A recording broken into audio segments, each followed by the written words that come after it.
I focused my research on how Appalachian State's disability resources have evolved over time. There is no doubt at one point that Appalachian State first lacked the basic necessities that are necessary for its students who struggled with physical and mental disabilities to have equal opportunities to thrive. Some of the main questions I was interested in answering are, how did App State's university administration be able to implement these academic programs for these students with learning differences, on top of improving their institution? And what were the first resources used to assist the physically disabled at Appalachian? So to get answers to these questions, my research mainly consisted of emailing directors of these academic programs and reading newspapers from the Special Collections Research Center about issues with disabled students in the past. As a start, Elvis Corum was the first Dean of Learning Resources. He worked various positions around campus, including serving as the Dean for 14 years in the Office of Academic Affairs. This was the original name for ODR, the Office of Access and Equity Disability Resources, before it was named ODR. The program began as a student support center on campus for Appalachian State students who could receive help in any course, ranging from intermediate to rigorous. The Office of Academic Affairs was providing numerous opportunities to App State students regarding academics. Unfortunately, the disability students at App State were still receiving a lack of attention. In order to resolve this issue, one of the staff writers for the Appalachian newspaper, Paul Newman, wrote a story about how the special education undergraduate students at App State hosted this puppet show that acted out the disabled. The show was created in order to bring awareness to disabled persons who have left the campus dealing with negative stereotypes and rejections by the public. This performance took place on the first nationwide International Year of Disabled Persons in 1981 in order to address the underestimated challenges the disabled are forced to fight every day. To expand the growth of App State's institution, Miranda R. Maxey became the first director of ODR. She began setting up special programs for App State students to attend during orientation. Unfortunately, Miranda Maxey and her team have faced a major setback with the progression of ODR due to a lack of students reaching out to the special ODR programs during orientation because of feeling embarrassed and ashamed. Now, the current director of ODR, Ellen Bunn, she mentions that ODR usually receives the largest number of academic accommodations from students during the spring semester. So the Office of Disability Resources received approximately 600 requests from their students last spring semester.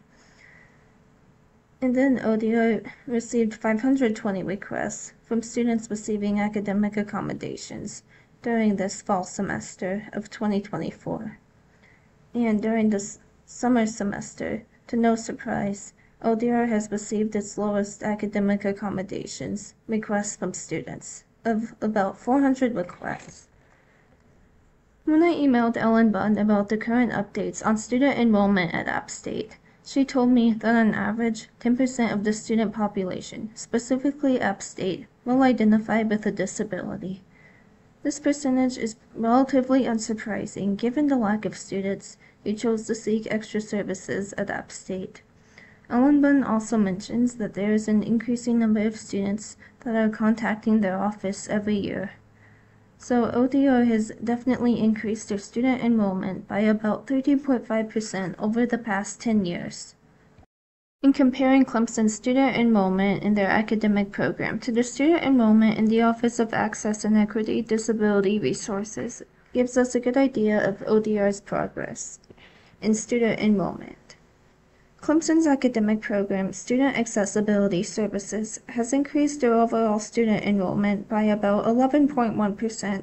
Specifically, the proportion of incoming freshmen that are receiving their academic accommodations from this program has increased by 10.6% over the past decade.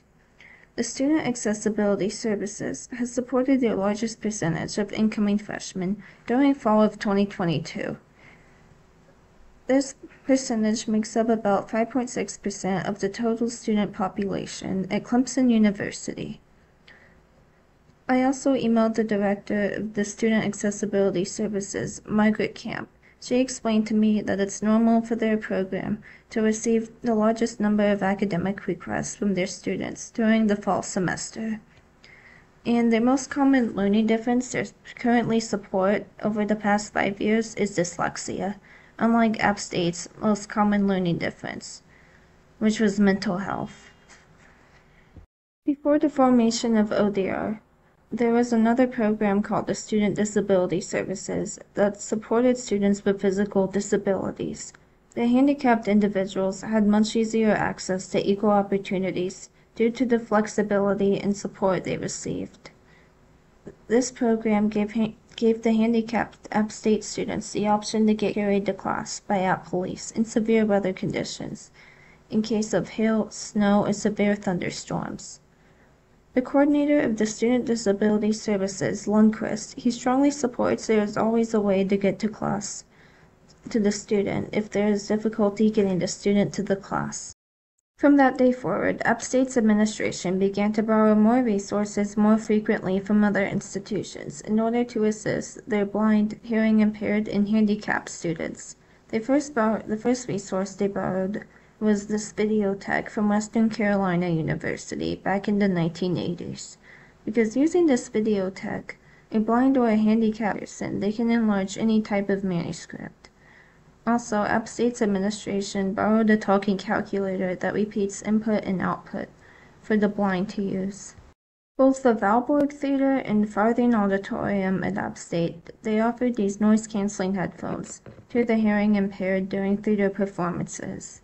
Along with the expansion of App State's disability resources, the ODR program and most professors have made more flexibilities and adjustments for their disabled students. The entire Office of Access and Equity Disability staff, they have allowed the visually impaired to request read aloud accommodations. In order for that to happen, they would have to